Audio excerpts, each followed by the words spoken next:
This will be part 7 of our PyTorch tutorial for absolute beginners, and in this part we are going to declare our device. So the device could actually be a CPU or a GPU. So to declare our device, I'm going to just so basically if we have a GPU, we use it. Otherwise we are going to use a normal CPU.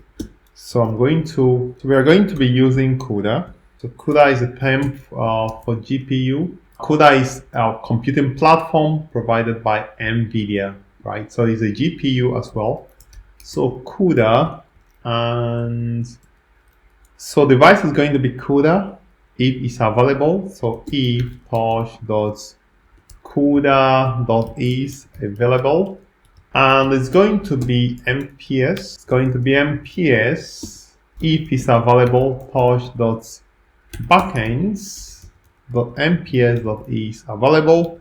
Actually, you can spend time to read a little bit about this, but this is actually not the core.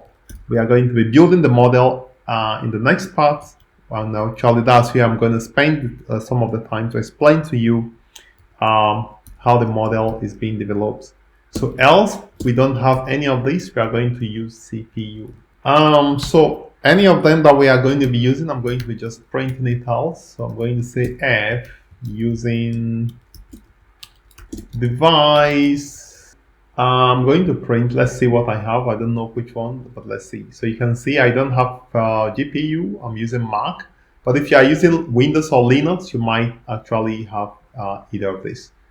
Okay, so this is the CPU device I'm going to be using, and the next part is going to be super interesting. We are going to be actually now building this beautiful neural network I have here.